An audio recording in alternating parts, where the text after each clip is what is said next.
Speak to us first about the ruling from these two judges today and the extent to which SNAP benefits will be or not be made whole on this government shutdown. I think we have to start off that we didn't need to get here, right?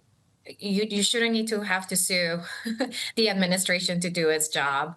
National organizations and advocates have been calling for USDA to issue these contingency and reserve fundings, and we are thrilled at what both judges, both in Massachusetts and Rhode Island, with the two separate lawsuits, acknowledged that the plaintiffs had standing, that USDA should be utilizing these contingency funds. What we're going to see on Monday is whether or not the administration is going to appeal to say that people shouldn't get this funding, and whether it will acknowledge to move forward and utilize other reserve funding so that the full $8 billion plus that is needed for the month will be covered.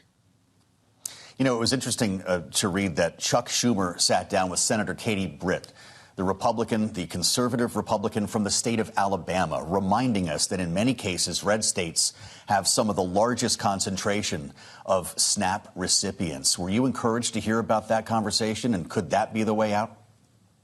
Well, we've known this for a while. Actually, rural areas, which are usually in these red places, do have the highest rates of poverty, the highest rates of food insecurity, and the highest SNAP utilization. So these are the areas that are impacted the most by these cuts, by these reductions, and by this ongoing failure from the administration to issue this funding.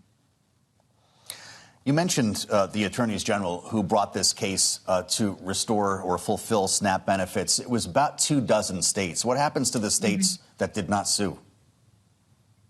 USDA is a national program. SNAP is a national program. And during oral arguments, the judge did say that it would have to apply as a whole. So while it was Democratic states primarily who brought this over, it will benefit the whole country as a whole.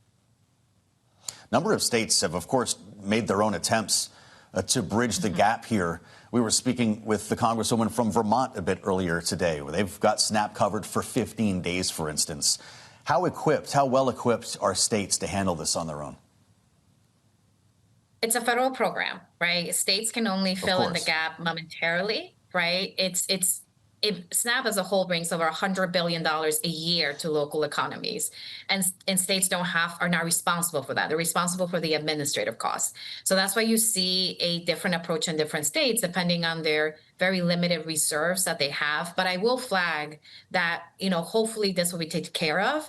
But the reconciliation bill in July, that will be ongoing, which will cut millions of people off SNAP. And there will be an opportunity in the future that will require some states to also pay ongoing benefit amounts. So this comes at a really terrible time as states are trying to figure out how to implement those horrible changes, having to also figure out how to explain and also fund and do the job of the federal government, complicates things and makes things more harmful for beneficiaries and the state agencies that are trying to run this program.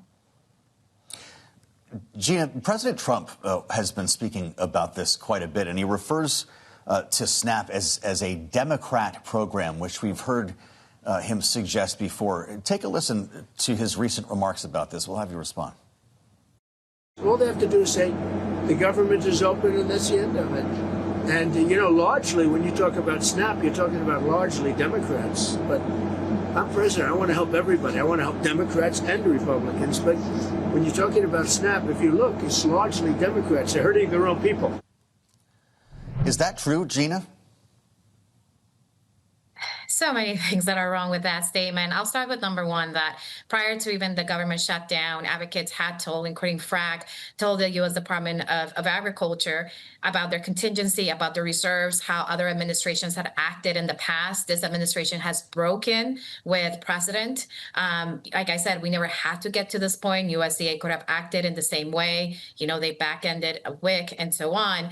And in terms of who utilizes SNAP, majority of people who utilize SNAP, we don't track political affiliation. We do track demographics such as race, gender, and age. And I can tell you the majority of people on SNAP happen to be our white community. And then half of that is our Black community. And then less than that is our Latino community. Majority of people on SNAP are children, followed by older adults, followed by people with disabilities. And most of them are working. They're just working in the gig economy and not making enough. On average, the folks who are on this program are making less than $1,100 a month. They are surviving paycheck to paycheck. They are not worried about being political chess pieces in this game. They are worried about putting food on the table. So when their kids come home or is on the weekend that they're not getting access to breakfast and lunch at school, they have something to be able to provide for their children.